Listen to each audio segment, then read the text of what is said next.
Parrots all have different personalities. They all have different strengths. They all have different weaknesses. You know how you say it's like there's a person in that body? That's how it is with parrots. You're a good girl. I was at a friend's house visiting for the weekend, and she had 2 parakeets on her sunroom. And every morning we'd sit and have breakfast, and it just sounded so calming and sweet. And I said to my husband, I want a couple parakeets for the back porch. I purchased a pineapple conure, and that's how I decided to get a bird. Patricia's love for birds has only grown since her first parrot. She experienced an even bigger life change when she went to purchase a bird cage from an online ad. The woman took me around the back of her house and opened a door to a very dark room. There were spider webs, roaches, and a rat had run across the room. There were no lights, no windows. I noticed there was movement in the cages, and I said, are you kidding me? Are there birds in these cages? And she said, oh yeah, they're for sale too, $2,800 for all of them. One of the birds was dead, and there was a rat on the floor next to her. And I told her that I would pay her for the cages I needed and that she was going to surrender the birds to me. That experience led Patricia and her husband to found Patty's Parrot Palace, a nonprofit sanctuary providing rescue, rehabilitation, and permanent placement for parrots. So this is what takes 10 to 12 hours of our day.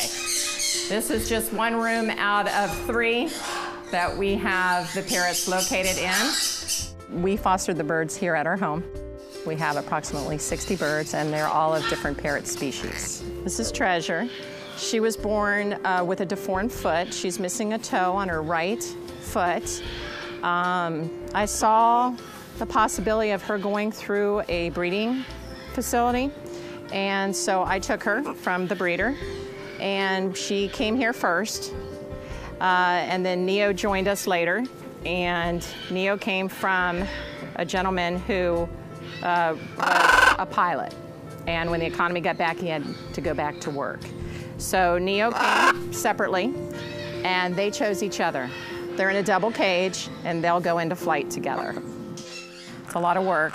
I'm very grateful that we have an awesome group of volunteers from the age of 16 to 72.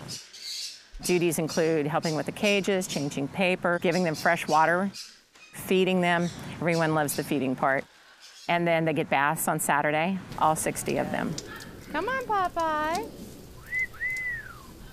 Ooh, look at Popeye. Birds come to Patricia's for different reasons. Some have been ignored and mistreated.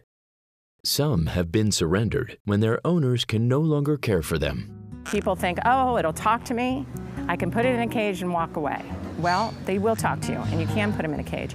But if you're not giving them the attention they need, you're going to have some self-mutilating, the screaming, and biting. So this is what Sam did to herself from stress. When we picked her up, she actually did not have this layer of feathers.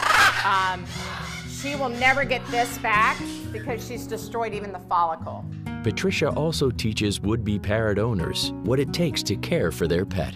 Every day after school. Public events are a great place to educate. Well, a lot of the times the kids will be drawn to the parrot, but we can educate the parents on the responsibility. This is the most recent site plan. Okay, well, you know, I've cleared. Looking to the future, the Coyles want to build an expanded sanctuary to help accomplish their mission.